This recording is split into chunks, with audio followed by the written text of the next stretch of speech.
Vidisha unity news में कृष्णकांत संघारी। अब देखते दिन भर की खास खबर। जीवनदायिनी में बेतवा मिल रही चोरघाट नाले गंदगी और प्रदूषित हो रहे पानी में बड़ी मात्रा में मिल रहा है कचरा व गंदगी, हो रही है बेतवा की दुर्दशा।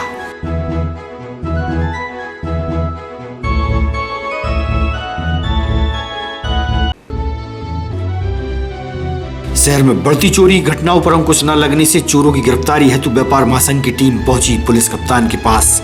एसपी को सुनाई अपनी परेशानियां।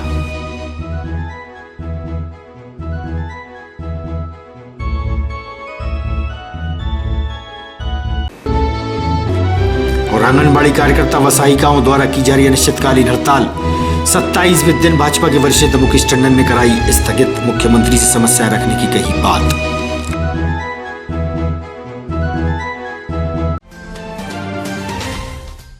अब खबर विस्तार से। जीवनदायिनी पुण्य सलीला मां बेतवा का आंचल फिर से प्रदूषित होने के कारण हरी चादर की काई नजर आ रही है।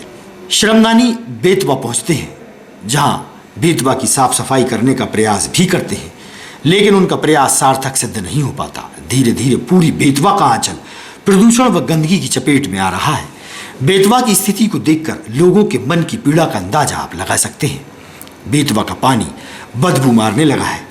गंदगी की चपेट में आने से बेतवा में स्नान करने वालों की श्रद्धा और आस्था को कितनी ठेस पहुंचती होगी, आप स्वयं अंदाजा लगा सकते हैं। आला नेता और अफसरों की नगरी की बेतवा की दशा का नजारा आप देखिए। मां बेतवा को जाने किसकी नजर लगी है। कल कल बहने वाली बेतवा का पानी थमा हुआ रहता है। वहीं बेतवा में लोग पुल के ऊपर से सामग्रियां भी डालते हैं। भारी मात्रा में कचरा व गंदगी समाहित होने से बेतवा की दुर्दशा देखकर लगता है कि यह वही बेतवा है जहां लोग आस्था की डुबकी लगाने के लिए अपने आप को धन्य और पवित्र मानने लगते हैं। जहां चोरघाट के नाले की गंदगी इसी बेतवा में मिलती है।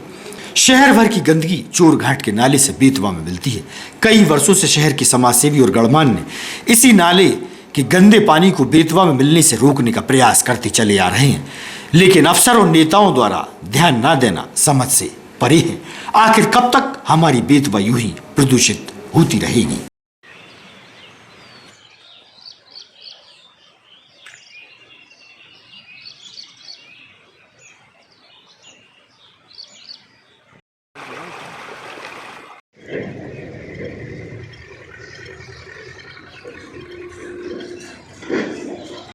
देख लीजिए नहाने के लिए काई बस उतनी हटा पा रहा है कि बस इनका नहाना हो जाए।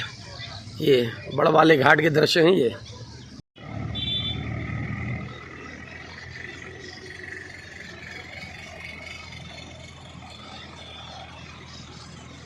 वाह जी, कहाँ कार्य करती हैं आप? क्या कार्य करती हैं? साफ सफाई करते हैं साहब, यही घाट पे आने। कब से कर रहे हैं आप लोग? बहुत साले हो गए, 20 वर्ष से ज़्यादा हो गए। क्या हालत देख रहे हैं बेतवा के? ये देखो ना, आप देखो कितनी बुरी हो रही है कि आप जो कोई आता है वही कचरा फेंक जाता है। तो वो चोर नाला बंद नहीं कर रहा है, वो गंदगी आ रही है उसमें से बहुत ज़्यादा। बहुत बार बोल दी हमने आप लोगों से, उन से कोई सुनता ही नहीं है हमारी। ये जो बेतवा के हालात देख रहे हैं वर्तमान में, क्या कहेंगे इसके बारे में?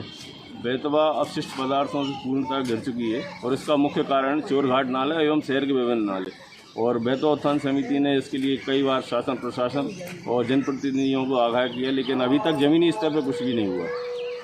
और हमारा ये की है कि चोरघाट नाले और विभिन्न शहर के जो भी नाले, गंदे नाले सीधे बेतवा मिल रहे हैं, उन पर STP प्लांट, ATP प्लांट बनाए जाएँ, जिससे कि वो पानी शुद्ध हो सके। और उसके बाद उसमें नीमताल गांधी चौक पर आंगनबाड़ी कार्यकर्ता व सहायिकाओं की अपनी मांगों को लेकर अनिश्चितकालीन हड़ताल विगत 27 दिनों से की जा रही थी। तेज धूप व भीषण गर्मी में चल रही हड़ताल को स्थगित कराने के लिए भाजपा के वरिष्ठ नेता मुकेश टंडन पहुंचे, जहां उन्होंने सभी से आग्रह कर उनकी हड़ताल को स्थगित कराया और उनकी समस्याएं मुख्यमंत्री के पास रखने की बात भी उन्होंने कही।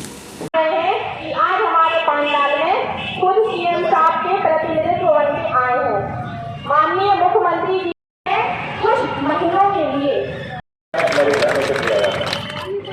उस सरकार के लिए बहुत जरूरी है कि आपकी सेवाएं रहें। और 27 दिन तक निश्चित रूप से आपने मन मार के यहाँ पर धरना दिया होगा, मुझे मालूम। क्या हैं आप? मैं यहाँ महिला बाल विकास विभाग में असिस्टेंट डायरेक्टर के पद पर। एक लंबे समय से ये आपके जो अंग है विभाग का, वो यहाँ पर बैठा था। किस तरह की क्या समस्या थी और क्या निदान हुआ है आज? इन लोगों का जो 21 दिन से हड़ताल चल रही थी, मानदेय बढ़ाने के संबंध में इन लोगों की मांग थी और इसके संबंध में संचालनालय के द्वारा इन्हें आश्वासन दिया है कि शीघ्र इनकी मांगों का परीक्षण करके उचित कार्रवाई की जाए। आज कितनी मांगें इनकी पूरी कर ली गई हैं? अभी तो ये परीक्षण के लिए बोला है कि मांगों के परीक्षण के उपरांत ही कार्रवाई। 3 मांगें बोल रही, 3 मांगें पूरी हो गई हैं इनकी। ये अभी इस प्रकार का कुछ लिखित में नहीं आया है हमारे पास में। इतने दिन की हड़ताल में आंगनबाड़ी का कितना काम प्रभावित आपका हुआ? खैर काम तो प्रभावित हुआ है आंगनबाड़ियों का, पर साथ में एक समांतर प्रयास भी हमने किया था कि जो बच्चों का पोषण आहार वितरण है वो बाधित ना हो। उसमें जो अन्य हमारे विभाग से संबंधित एजेंसियाँ हैं, जैसे सहयोगी मातृत्व समिति है, स्वसहायता समूह, शौर्या दल के मेंबर हैं, उन लोगों को एक्टिवेट किया था। उन लोगों ने पोषण आहार वितरण वगैरह निर्णय कर लिया था कि मैं जल समाधि लूँगी और आज मैंने ये पूरा निर्णय था मेरा। परंतु हमारे भाई साहब टंडन भाई साहब आए और मुख्यमंत्री महोदय के द्वारा शायद हमें ऐसा लगता है कि आदेश आया कि हम आपकी मांगों को सुनेंगे और मानेंगे भी। तो वो ये विदिशा जिला जो है वो माननीय मुख्यमंत्री महोदय का गोद लिया हुआ जिला विदिशा है। तो हमें उन सब बातों को सोचते हुए प्रदेश के मुखिया माननीय शिवराज सिंह चौहान जी की बात का हम भरोसा करते हुए हम अपनी हड़ताल को स्थगित कर रहे हैं और हम इस हड़ताल को स्थगित करने के साथ हम मुख्यमंत्री जी से मिलने की कोशिश करेंगे और मिलेंगे भी और हम अपनी मांगों को पूरा कराएंगे। जब तक हमारी मांगें पूरी नहीं होंगी हम हड़ताल को बरकरार करेंगे। हमारी आंगनबाड़ी की सहायिका और कार्यकर्ता बहनें अपनी कुछ मांगों को लेकर यहाँ पर धरना दे रही थी। संपूर्ण जिले की जो संगठन के पदाधिकारियों के साथ मध्य प्रदेश में भी अनेक जिलों में उनका जो संगठन है वो भी धरने पर है। कल हमारी ये बहनें कल जो डायरेक्टरेट में जाकर महिला बाल विकास के उच्च अधिकारियों से आपने भेंट की थी और आपने उनको लिखित में आश्वासन दिया है कि जो आपकी मांगे हैं उस पर सहानुभूतिपूर्वक विचार करके जो संभव हो सकता है उसको पूरा करने का प्रयास मध्य प्रदेश सरकार करेगी।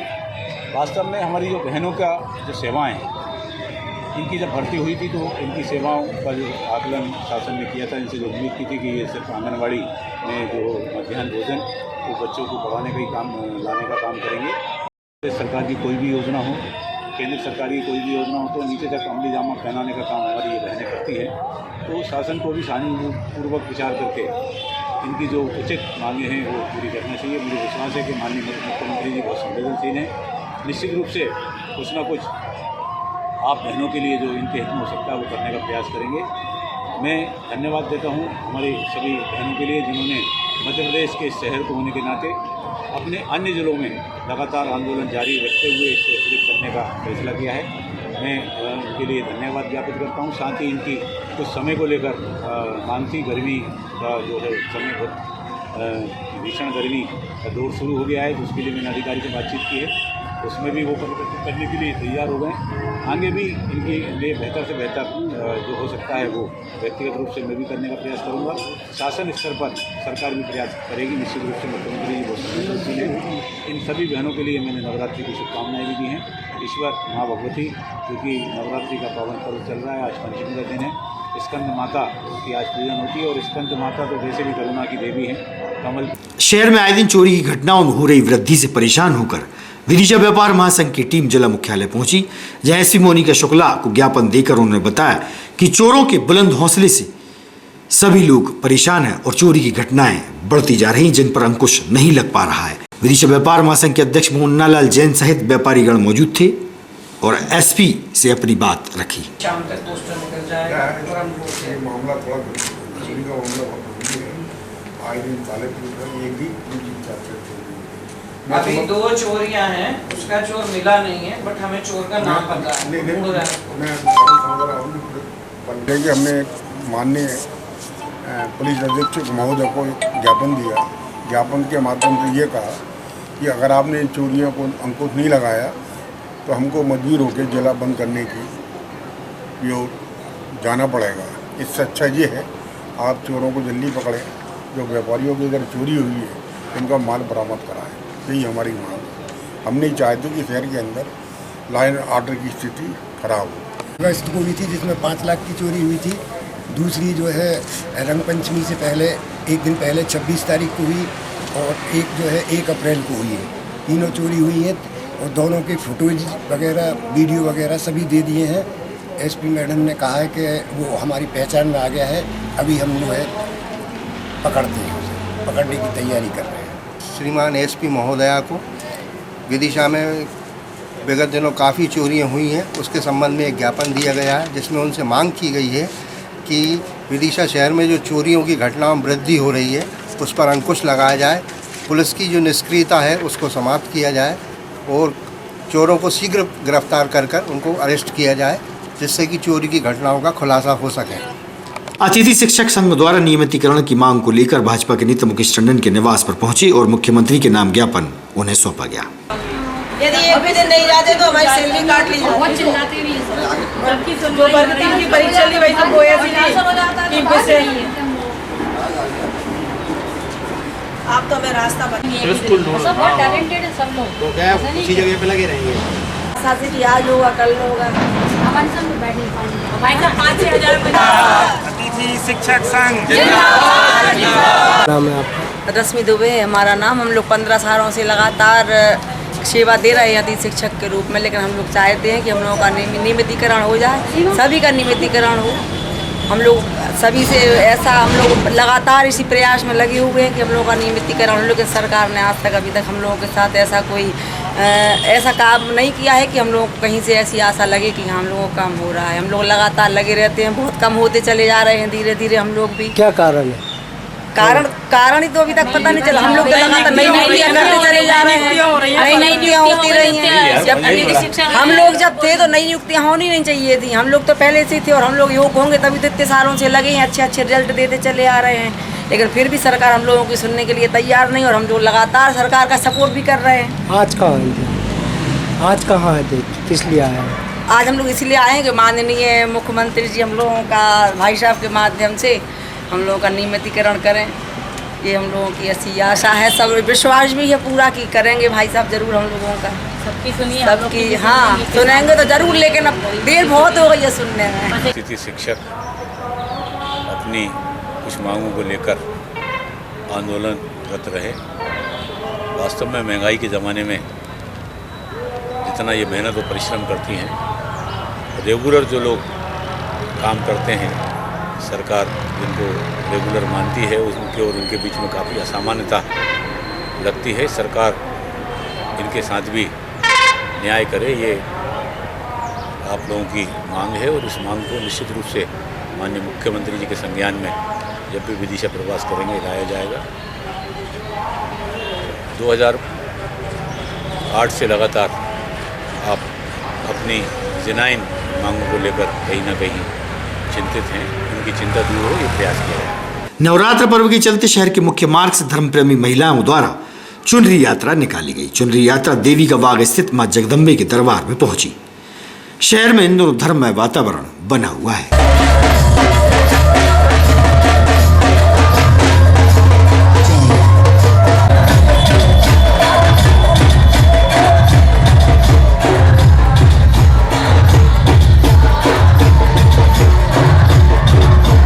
भारतीय जनता पार्टी द्वारा भाजपा के स्थापना दिवस के अवसर पर वार्ड नंबर 1 में पटाखे चलाकर मिठाई का वितरण किया गया। इस मौके पर भाजपा के वरिष्ठ नेता मुकेश टंडन सहित कार्यकर्तागण उपस्थित थे और धूमधाम से भाजपा का स्थापना दिवस मनाया गया।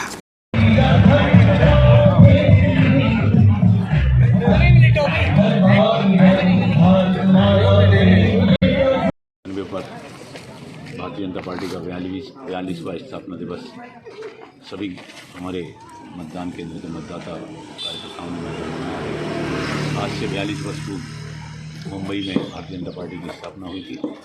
लगातार जो है प्रदेश के विकास के लिए और देश को मजबूत करने के लिए भारतीय जनता पार्टी की सरकारें काम कर रही हैं। समाज के अंतिम व्यक्ति प्रथम पंक्ति में आए, हर वर्ग को लाभ मिले, किसान, मजदूर, व्यापारी, कर्मचारी सभी सुखी रहें। सबका साथ, सबका विकास और सबका विश्वास के उद्देश्य को लेकर भारतीय जनता पार्टी काम कर रही है। आज हमें बड़ा गर्व है कि इन 42 वर्षों की यात्रा में भारतीय जनता पार्टी दुनिया की सबसे बड़ी राजनीतिक दल की पार्टी बनी है और देश में भी सबसे मजबूत नतीजे तक काम करने वाली भारतीय जनता पार्टी का संगठन बना है। मेरी ओर से सभी भारतीय जनता पार्टी के कार्यकर्ताओं को 42वें स्थापना दिवस की बहुत बहुत शुभकामनाएं। सभी कार्यकर्ता मिलकर इस देश के विकास के लिए, राष्ट्र के विकास और राष्ट्र को मजबूत करने के लिए जो संकल्प है, जो उद्देश्य है भारतीय जनता पार्टी का, उसके लिए काम करेंगे। कलेक्ट्रेट के सभागार में समय सीमा की बैठक में कलेक्टर उमाशंकर भार्गव ने अधूरे पड़े कार्यों को शीघ्र पूरा करने के निर्देश प्रशासनिक अधिकारियों को दिए हैं। किसी को परेशान करना नहीं है, कोई सही है उसको तंग करना नहीं है, जो कोई गलत है उसको छोड़ना नहीं है, लेकिन अब हमें कार्य करनी है। दूसरी चीज, एक माननीय मुख्यमंत्री ने सबको निर्देश सभी कलेक्टरों को और दिए हैं। देखो भाई, आप भी जानते हैं कि जो शासकीय जमीन पर अतिक्रमण है, फसल अब कट गई, अब मत होने दीजिएगा किसी भी स्थिति में। इसके लिए क्या करना पड़ेगा? इसके लिए करना पड़ेगा कि जो आपके पटवारी हल्कों में नहीं रह रहे हैं, हल्कों में नहीं जा रहे हैं, इसको आपको हल्को स्वीकार करने में कोई आपत्ति नहीं होनी चाहिए। अब हमको आपको प्लान करना होगा। मेरी शिकायत का निराकरण कर दिया तो मुझे आवश्यकता नहीं है, तो क्यों लगा है? क्योंकि उसकी शिकायत का निराकरण नहीं हुआ। कुछ शिकायतें गलत रहती है, मैं मानता हूँ, पर कुछ शिकायतें जायज रहती है, इस चीज को आप भी मानते हैं और मैं भी मानता हूँ। और कुछ शिकायतें ऐसी रहती हैं। अगली चीज आती है कानून व्यवस्था और माफिया के विरुद्ध कार्रवाई। इसमें माननीय मुख्यमंत्री जी का इस समय सबसे ज्यादा थ्रस्ट है, सबसे ज्यादा जो है, इस चीज को आप ध्यान रखिए, बिल्कुल गठान बांध रखिए। मसल्स पावर के तहत यहाँ भी कब्जा, वहाँ भी कब्जा, रोड पे फलाना है। तो भाजपा के स्थापना दिवस के अवसर पर शहर में कई आयोजन हुए। भाजपा कार्यालय में झंडा वंदन के बाद 2 पहिया वाहन रैली निकाली गई। इस अवसर पर भाजपा के वरिष्ठ नेता मुकेश टंडन, जिलाध्यक्ष राकेश यादव और महिला मोर्चा की अध्यक्षा अरुणा मांझी सहित पार्टीजन मौजूद रहे।